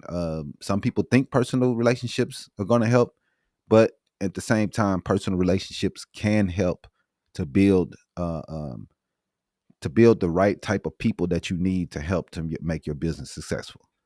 So, man, was that it for the? Yeah. So one thing we do want to talk about, man, is Gene Hackman being found passed away. Mm-hmm. And it did come out how his wife passed away. And what was that his wife had? His wife had Hatana virus. Yeah. Which is basically poisoning from mice droppings. Yeah, right. Mice droppings. Yeah. Fecal matter droppings. Yeah. So inhaling the right.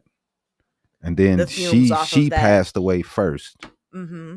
And since she was the person that took care of everyone in the home, everyone else suffered and passed away because she wasn't there to feed Gene or to even take the dog out of the cage. So the dog died of dehydration. Of starvation. They said dehydration, but it could be dehydration or starvation, one of the two. Yeah, they did say that even though she passed away first, there were no signs of dehydration for Gene. Mm. But there was also no signs that he had recently eaten anything. Yeah, said his stomach was empty. So bro was he was suffering from Alzheimer's. So he probably didn't really know what was going on. Kind of confused on what was going on. So man, it's just tough, man. That's sad, and as all the information came out, it just definitely was sad, man, to find out how these people passed away, man. It's sad, man. Someone that you depend on passes away and you're not really mentally there. Someone should have been checking on them. A they nurse should have had some type nurse, some type caregiver. caregiver that was coming in maybe or homemade once every 2-3 days, something to make sure that Gene was okay. Right. She was getting up there in age also. She was almost 70. So it's could have been dealing with her own health right, issues. her own issues. And I just think that they should have had somebody helping them. It's very sad what happened to him, and I wish nothing best for their family, and hope they can get things together and get all their ordeals together, man. So let's go ahead and run the sports.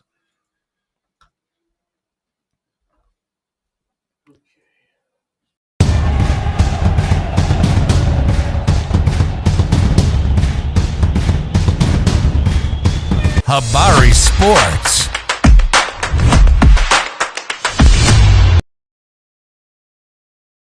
Sports, your go-to for all things basketball and beyond. I'm Damon Ellison, and we got some hot topics to dive in today.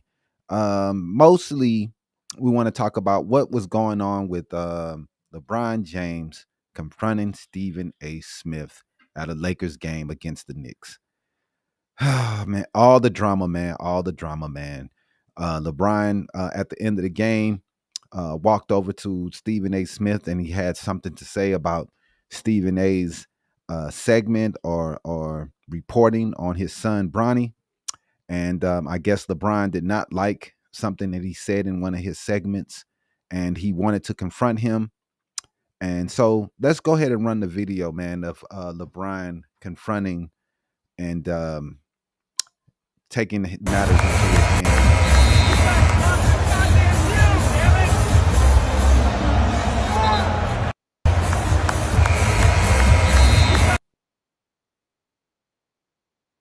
Yeah, man. So it's a tough situation, man. LeBron, he feels as though that Stephen A. Smith, I guess he said that as a father, I'm asking you to take Bronny out of the situations that he was put in when he was put into the middle of the game, not at the end, not at the end of the game when the game's over, and he's in the game. He came in the middle of the game, and he was embarrassed. And Stephen A. said, "Hey, man, as a father, I think that you're doing a bad job putting this kid in this situation." Right. LeBron did not like that. How are you not going to like the fact that someone is criticizing you, the way you're parenting your child, when you are actively placing your child into the situations that require criticism? I mean, you are the one that is responsible, like Stephen A. Smith said. LeBron is responsible for getting his child drafted into the NBA. So it is only fair that we criticize or ask you to take your child out of the game when they're not performing well. And for you to be mad that somebody said, come on, bro, let's be a better parent than that. I mean, he didn't say anything about his fucking parenting. He did not go there. He just asked him that he thinks that it was putting him in the game at that moment was a bad situation. And he thought that as a father, that he could get him out of that situation. And that's all he said. Get him out of that situation, bro. Right. You're his dad. You put him on the team. You got him drafted. Get him out of that situation. You the hog. Right. On the team. No, he was the face of the NBA. So whatever you say, go. And if all these coaches, owners, everybody listening to you and what you say do, that means you got the responsibility. You got the right to say, hey, coach, take him out. I mean, I would think that they have a relationship about his playing time, I would think. I mean, I don't know exactly what's going on, but at the same time, he put the kid in a bad situation. And online and in most of the shows, people were talking bad about how Bronny looked that night. And if he would have just put him in at the end of the game instead of in the middle of the game, I don't think that people would have had anything to say.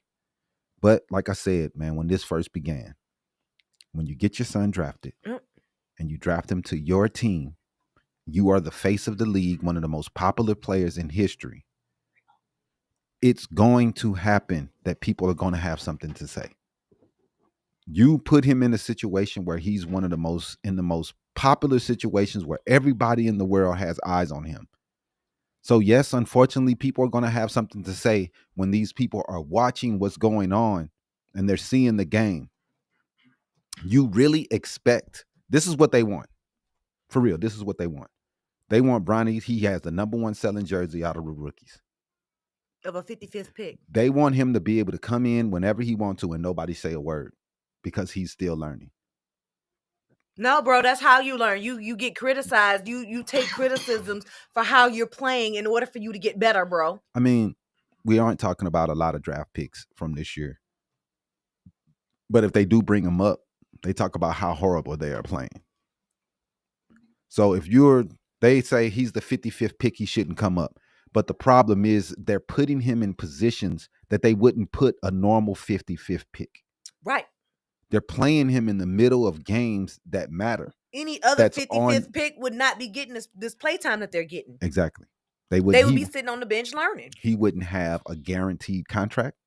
No 55th pick that I have heard of has guaranteed contracts. We know that he got that guaranteed contract because of his dad. Now just to say, hey, look, maybe we shouldn't put Bronny in these situations, putting him in the game in a prime time game on TV in a situation where he can be embarrassed. And that's all Stephen A was saying, man. And I don't understand why that was enough for LeBron to feel as though he needs to go confront this man. Because LeBron thinks that his child should be able to go out there and be embarrassed on national TV without nobody saying anything to him. I don't know. Only thing I know is if anyone was in that situation and if any other player was getting killed the way Bronny was getting killed that game, they would have took him out. They're going to say the same thing. Why would you put that player in that position? And that's all people were saying. It shouldn't have been. Bronny should not have been put in that situation. At all. That was a bad situation to put him in. It was a bad move. Now you're going to go and, I'm going to punk people because I don't think you should be talking about my son. Like if he said something personal about the dude's son, I will understand. Right. But to confront Stephen A about that, I think that was really messed up. I really do. I just thought it was messed up. And to do it during the game. Like you walked up to him. It was at the end of the game. It doesn't matter. At the end of the game, during the game will still be played. It was at the end of the game. The game was over. You just go walk up on him. Yeah, it was whack. It was whack. Now, you could have called that man and said that shit. He could. That's what Stephen A said. He could have called him. You could have sent me a text message. Anything, but he. I think that he wanted to demoralize him. He wanted to make him look bad on for everybody to see it. That's what he wanted. He wanted to make people known that he's the man and he can punk Stephen A. But dog, you look bad. You look bad. Now to LeBron fans, he can do no wrong. Nothing he does is wrong ever. That he does nothing wrong to LeBron fans. There's nothing. Nobody's supposed to say a thing. We can sit here and say how dude is one of the greatest basketball players, period. You could put him the number one. I think he's top 5. Regardless, he's one of the best to ever play. But people get upset when you don't agree with him 100%. They want to attack you. They want to call you a hater. You're soft. I had a dude tell me the other day, oh, y'all just want to go in on a black man. I'm like, hold on, isn't Stephen A black? Right. So if we don't pick the side of LeBron, we're going against a black man? If I go against Stephen A, isn't he black too? Yep. So is that hating on a black man when I'm going against Stephen A? Nah. So the only person that's black is LeBron. Right. I swear, man, y'all have issues. I'm saying to people like, dude, this opinion is really soft. They taking it, oh, you calling me soft? Like, dog, I said the opinion is soft. This shows you what type mentality y'all cats got nowadays. Mm-hmm. It's really, really soft. They act like they come online and they talk about Jordan didn't get any criticism. The 90s players didn't get any criticism. They didn't have to deal with with Facebook and online. Like, you know how easy it is to turn off online? You just close it. Exactly. Michael Jordan used to have to come outside and there'd be 500 reporters chasing him down. That doesn't happen anymore because they can just go to your fucking media page and get pictures from you. They can go to your media page and find out what's going on with you. They don't have to follow you like that. Or in fact, they don't care about you like that, like they used to care about Jordan. Everywhere he went, there was a million fucking photographers there taking his picture. Jordan yelling his name. And y'all trying to tell me that social media is worse than that? The fuck out of here. I would rather deal with social media, people talking shit on social media any day than having 500 reporters. Right. Every time I come out the hotel room, there they go, yelling, screaming, yelling my name. I can't even go nowhere. That's how it was for him. But you trying to tell me that social media is harder. Man, turn it off. Stop scrolling on it. It's that easy. I mean, these kids nowadays, they talking about, man, they bullying me on something. Exit the fucking page. Right. What the fuck is the problem? Oh, I can't leave. This is some wussy shit that we on nowadays. Like, if you ain't bullying me in my face, dog, you bullying me on some website. Dog, we got to grow up here, man. LeBron's got it tough because of social media.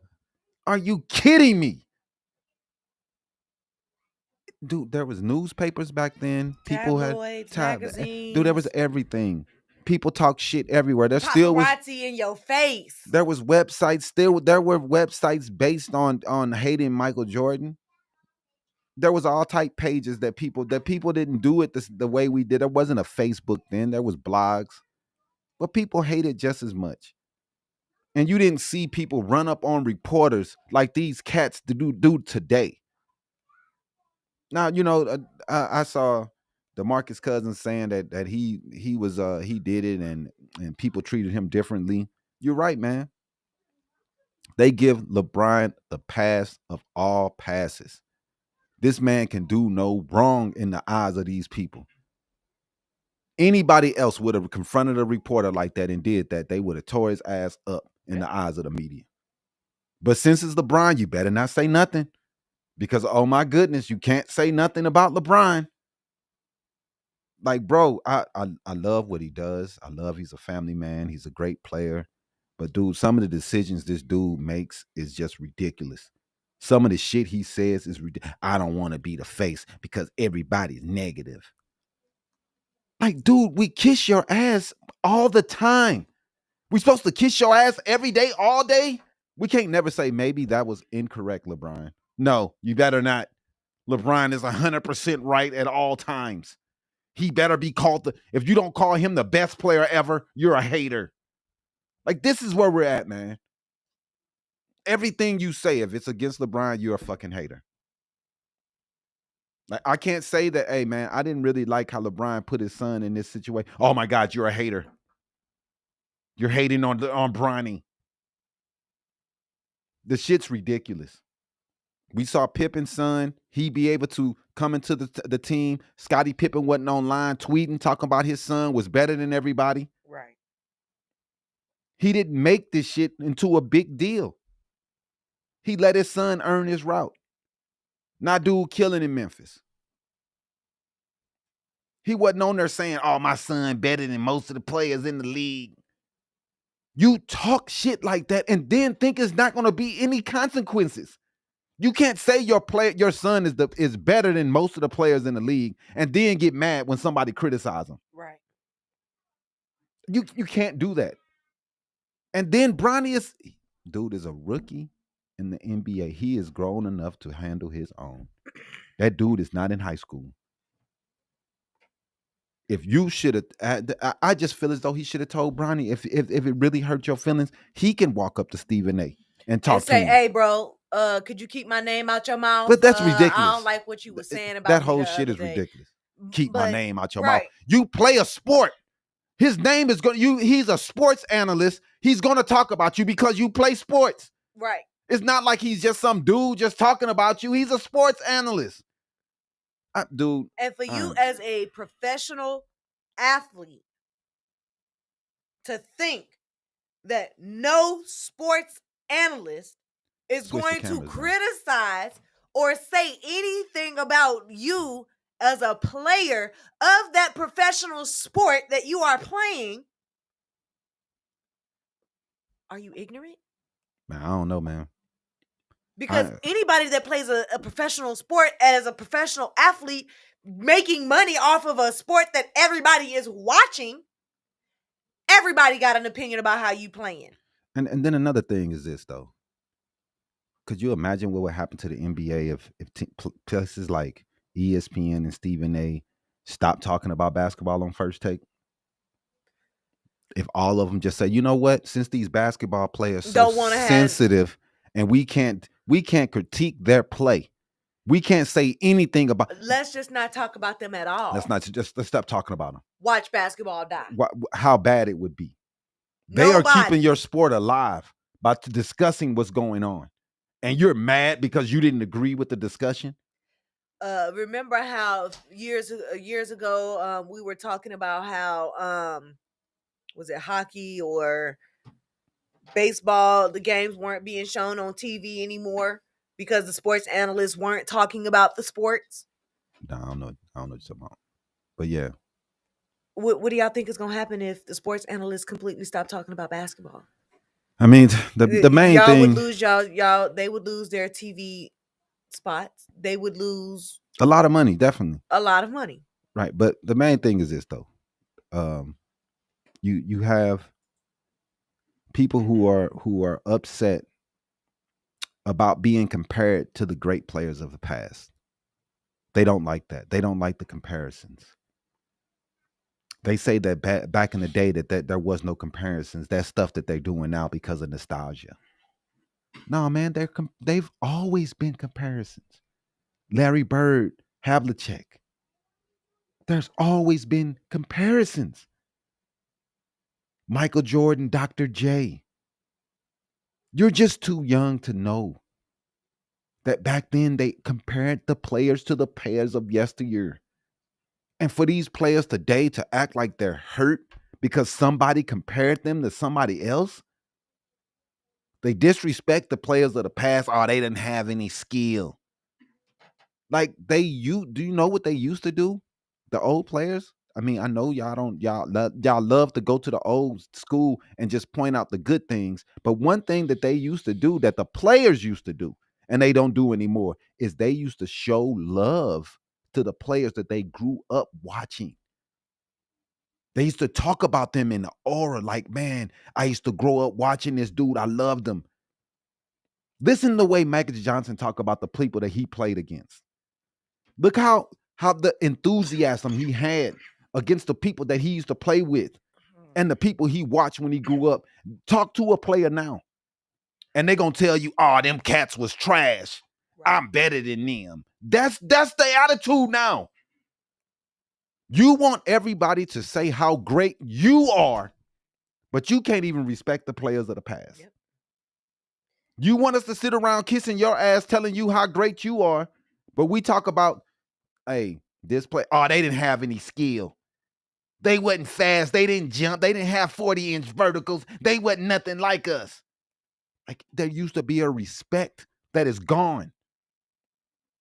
You don't want to respect the past. You want to say those dudes was trash. But for some reason, we supposed to respect you and celebrate you.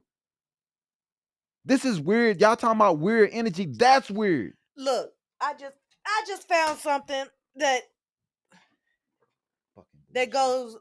agrees with your argument here, because comedian Aries Spears.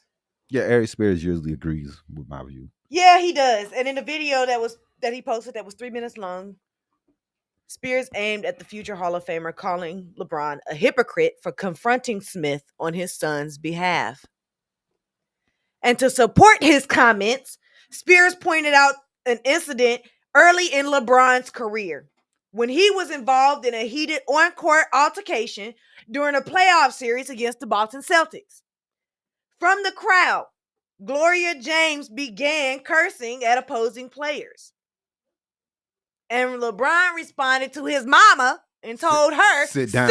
Sit your ass down. I don't need my mama coming to my rescue. Exactly. So why does Bronny need his daddy to come to his rescue more than once?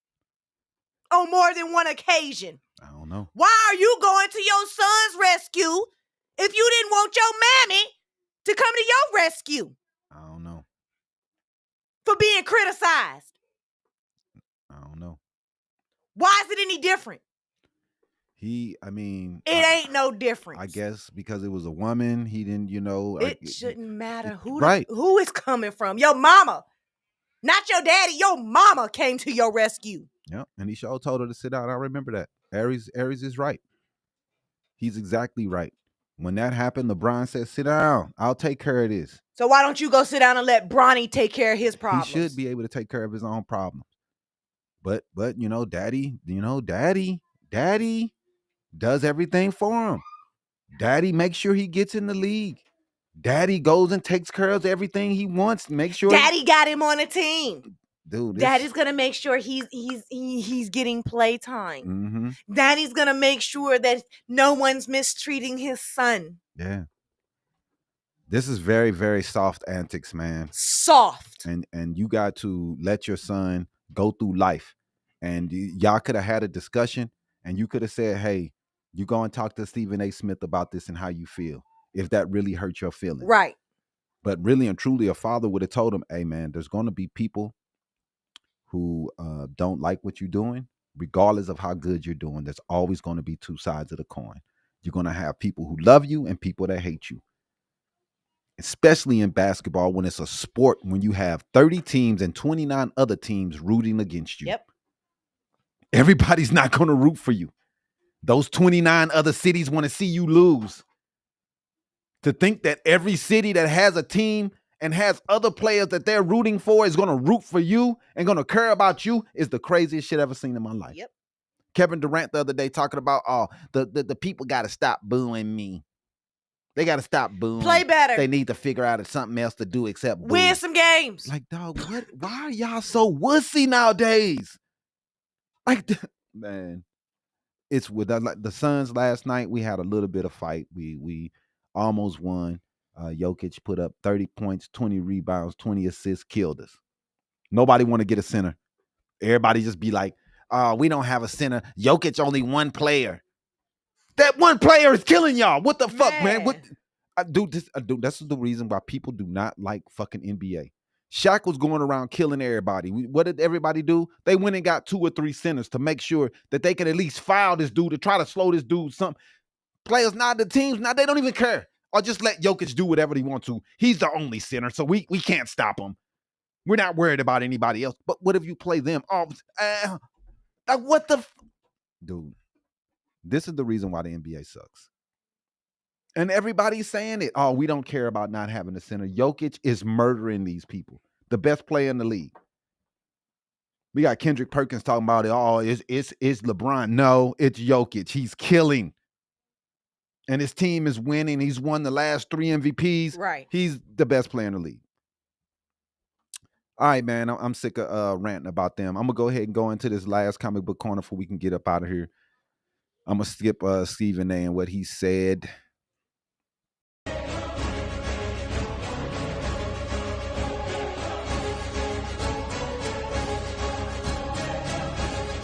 Comic Book Corner. Sponsored by...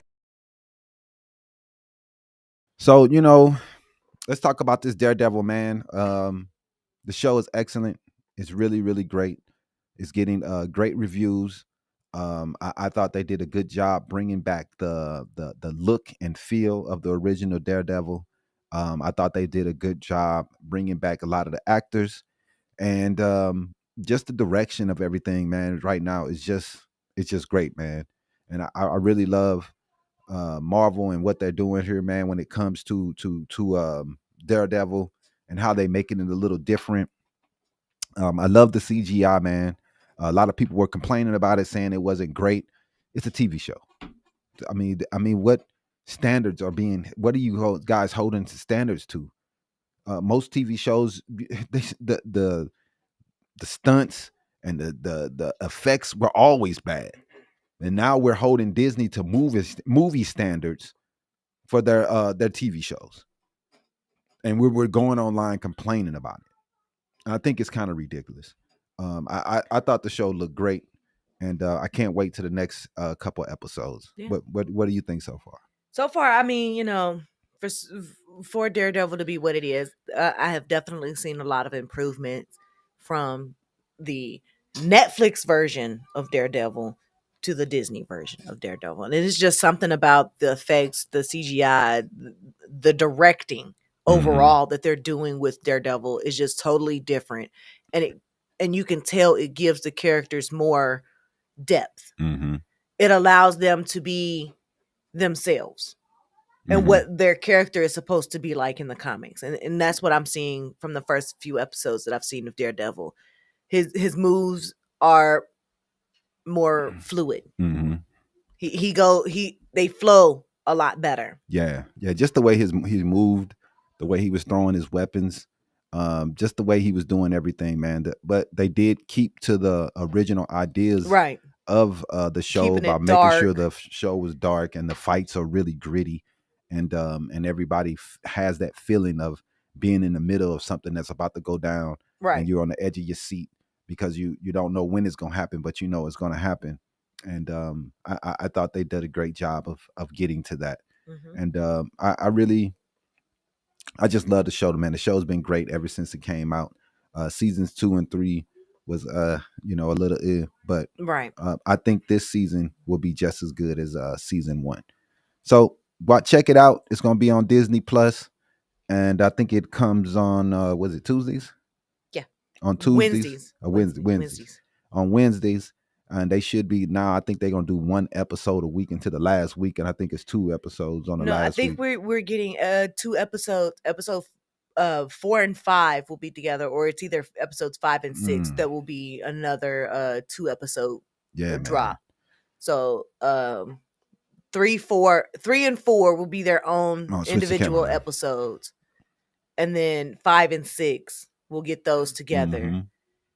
And then I think the remaining episodes will be weekly episodes. Yeah, man. We can't wait. And it's going to be a great show. And if you have time, if you like Marvel, superhero stuff like that, go ahead and check it out, man. And I think it's worth watching. And it's been getting really great reviews. So check it out when you get a chance. So we're going to go ahead and get up out of here today. It's kind of been, we want to thank Christina for coming in and talking about Namaste and her business and how they can help businesses to get loans. We will be reaching out to her ourselves to get some help, because we're still trying to figure it out as a business ourselves, man. We're trying to build, and it's always tough to learn all these things. So we definitely will be reaching out, and we want to thank her for coming in and sharing her knowledge. And everybody that watched today, thank you. We really appreciate you guys. If you could hit the subscribe button, the follow button, hit that alert button so you can get the alerts when we're posting clips, when we're coming on live, and when we're giving you the news and updates. Go to HabariEntertainment.com. We're always posting articles about what's going on in the world and new things. Our journalists are always hitting us up with new articles and new ideas. So go to HabariEntertainment.com and subscribe, for you can get the updates coming to you, and you can see all the articles coming straight to your mail. Yes. So thanks, Aisha, Aiden. We appreciate you, and we'll see you guys next week. Holla, holla. Peace.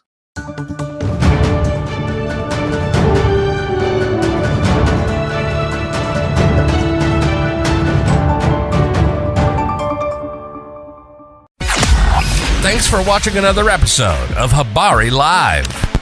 Make sure to subscribe to our YouTube channel and get updates on news, the podcast, and more. Follow us on Facebook and Twitter. And don't forget to visit www.habarientertainment.com. See you next week. Peace.